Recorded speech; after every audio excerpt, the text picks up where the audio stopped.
interesting idea. Like it's like a tell me I'm right without me having to do right. Oh my goodness, the history of me and wanting validation and that walk. It's freeing. It's freeing to understand that to love the Lord is to keep His commandments. So these brothers are completely given over, and these guys have progressively become more and more legalistic just by hanging out together, literally, and just kind of like echo chambering off of each other. And the main guy is this guy here, Personer, and these guys are just literally just following what this guy said. This the one in the bottom who made that message, he goes to his own church, but his church, to my knowledge, doesn't preach sinless perfectionism. He doesn't go to a Wesleyan church, but does his pastor know that he believes in this? Up until now, he hasn't been showing that he actually believes in this doctrine, but he's touting it, and he's by saying what he's saying, that people think, he's basically talking against people who deny this doctrine, right? And so they basically just say to each other things that they want to hear, and they don't realize the theological conclusion to all of these, to this whole sinless perfectionistic nonsense heresy. They don't realize that, and the reason why they keep getting worse into this bad theology is because they're not listening to anyone else. They're totally not really doing serious Bible exegesis. They're not really looking deep into the scriptures. They have no respect for historical, theological assessments by anyone other than themselves, and what pops up at them from their simple readings.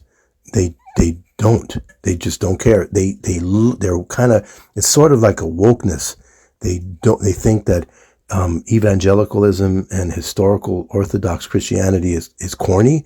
They probably think that it's a white thing. I don't know. You know how the woke people think that these things are like Western. Anything Western has to do with whiteness. I'm not saying that this is really what it is, but it's very similar to it, because it reminds you of the type of thinking and dogmatic thinking that we see among the fake Hebrew Israelites, and the way they think. They don't want to associate anything with Western thought. So it's kind of like related to that. And so this brother here, because they're legalist, they open up the ability to right off the hip judge people's salvation. They're judging people of sin without seeing sin. Just anyone who goes to church is automatically skirt chaser, steals from the plate. They start to think these weird ideas, and it's very judgmental, very legalistic. So gaslighting comes natural to these folks. Anyone who doesn't believe this automatically must be someone who's an antinomian. Okay. And so that's how they're judging it. And you know how easy it is to do that? Most of the world is legalistic. The legalism that we see, like you can't have your kids participate in Halloween. You can't believe in, you can't have the tradition of Christmas. You can't wear short skirts, or skirts have to be this long. You can't wear earrings. God forbid you do this. That's the heart of the legalist, right? And so you've got people in that wavelength, right? In that continuum. And so they talk the way these people talk. Yeah. Because the validation, that's where even when I was talking to these trans people, it was like, validate me, tell me I'm a woman. I'm just like, I'm not going to agree with you, my friend. Let's have a conversation. They got so angry because people wanted that validation. And then people are saying, oh, say I'm a Christian. Like, that's so gross. Like, what do you mean say you're a Christian? Are you going to punch me in the gut and tell me this? So the whole idea with most Christians historically in Orthodox, it's kind of taboo to question someone's salvation, especially if they confess Christ, right? So that's where that comes from. where someone says you're not Christian and you think they're Christian and they say they don't think you're Christian by no other reason other than believing something that's heretical, right?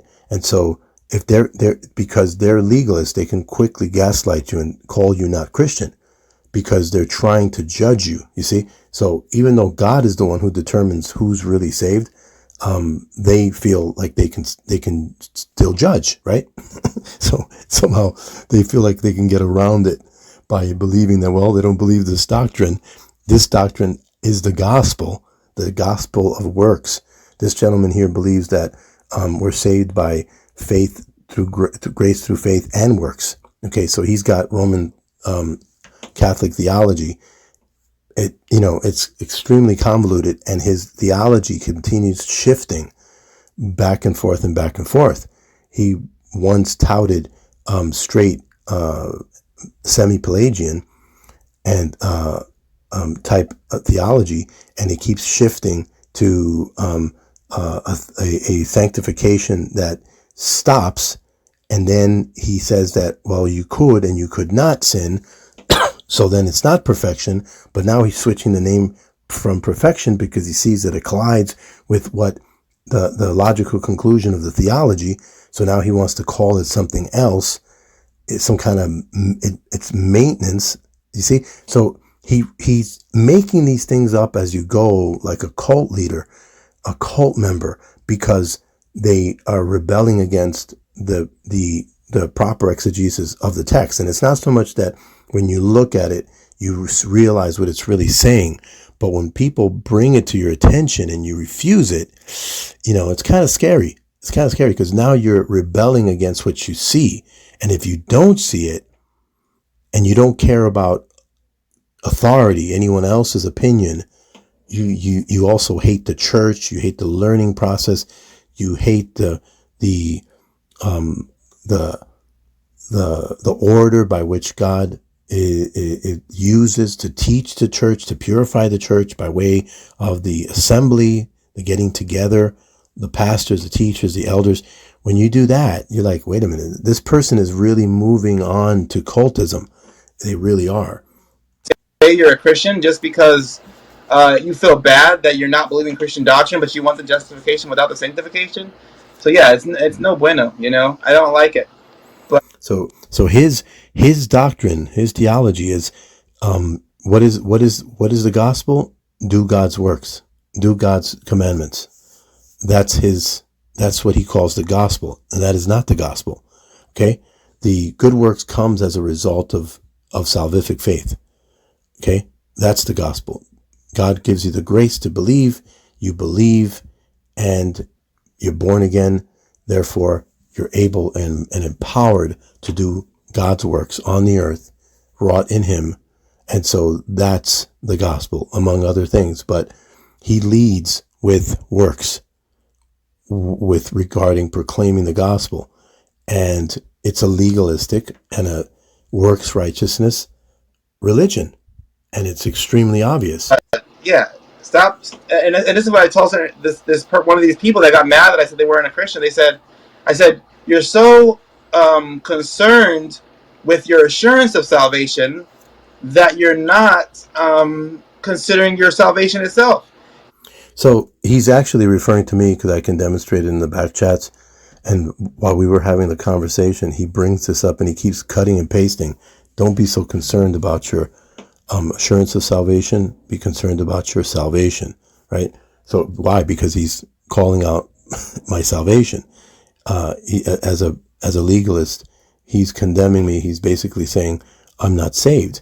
So he keeps pushing that to try to get a rise out of me. When I demonstrate to him, why should I care about what a legalist accuses me of if they themselves are twisting scripture? What credibility does a legalist have? Or someone who believes something that's not the gospel, who can't exegete the text? Why should that move me?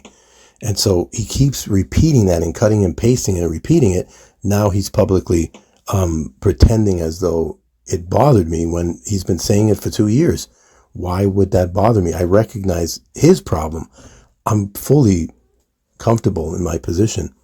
but apparently he wants it to bother me, and it just doesn't. You're being this wicked person because I said that you're not a Christian. I've never called him wicked. But you're not doing that, you know.